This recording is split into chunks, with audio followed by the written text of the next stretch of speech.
بسم اللہ الرحمن الرحیم۔ بات کریں گے حضرت صالح علیہ السلام کی۔ حضرت صالح علیہ السلام قوم سمود کی طرف نبی بنا کر بھیجے گئے۔ آپ نے جب اپنی قوم کو خدا کا فرمان سنا کر ایمان کی دعوت دی تو اس سرکش قوم نے آپ سے یہ معجزہ طلب کیا کہ آپ اس پہاڑ کی چٹان سے ایک حاملہ اونٹی نکالیے جو کہ خوب فربا ہو، ہر قسم کے عیوب و نقائص سے پاک ہو۔ چنانچہ آپ نے چٹان کی طرف اشارہ فرمایا، فوراً ہی وہ چٹان پھٹ گئی اور اس میں سے ایک نہایت ہی خوبصورت، تندرست اور خوب بلند و قامت اونٹنی نکل پڑی جو گابن تھی۔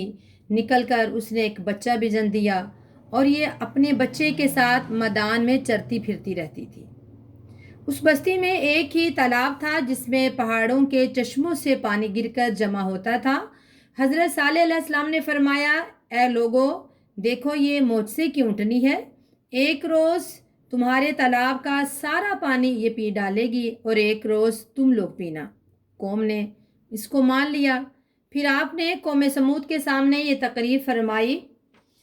اللہ رب العزت قرآن پاک میں فرماتا ہے سورہ اعراف رکوع نمبر 10 میں کہ اے میری قوم، اللہ کی عبادت کرو، اس کے سوا کوئی تمہارا معبود نہیں۔ بے شک تمہارے پاس تمہارے رب کی طرف سے روشن دلیل آ گئی، یہ اللہ کی اونٹنی ہے تمہارے لیے نشانی، تو اسے چھوڑ دو، اللہ کی زمین میں چرے اور اسے برائی سے ہاتھ نہ لگاؤ کہ تمہیں دردناک عذاب آئے گا۔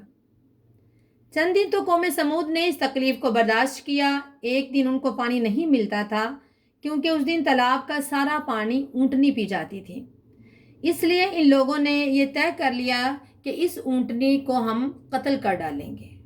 تو چنانچہ اس قوم نے قدار بن صالح، جو کہ سرخ رنگ کا بھوری آنکھوں والا پستہ قد والا آدمی تھا، ایک زناکار عورت کا لڑکا تھا، ساری قوم کے حکم سے اس اونٹنی کو قتل کرنے کے لیے تیار کر لیا۔ حضرت صالح علیہ السلام منع ہی کرتے رہے، لیکن قدار بن صالح پہلے تو اونٹنی کے چاروں پاؤں کو کاٹ ڈالا، پھر اس نے اونٹنی کو ذبح کر دیا اور انتہائی سرکشی کے ساتھ حضرت صالح علیہ السلام سے بے ادبانہ گفتگو کرنے لگا۔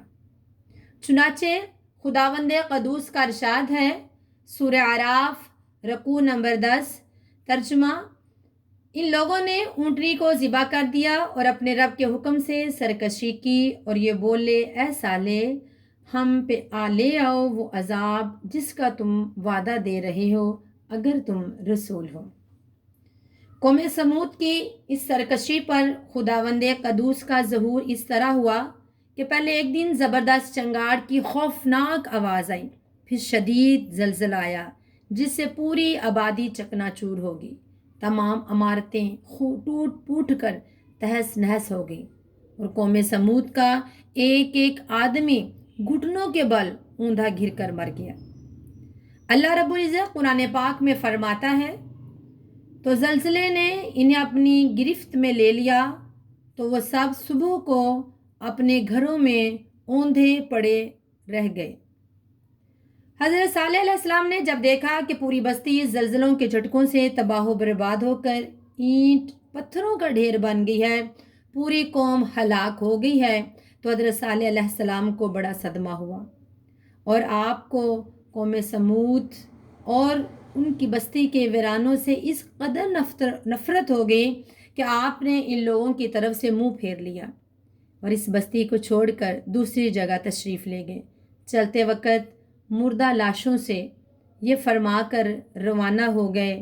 سورہ اعراف رکوع نمبر 10، اللہ رب العزت فرماتا ہے، ترجمہ: کہ اے میری قوم، بے شک میں نے تمہیں اپنے رب کا پیغام پہنچا دیا، تمہاری خیر خواہی کرتا رہا، لیکن تم خیر خواہوں کو پسند ہی نہیں کرتے۔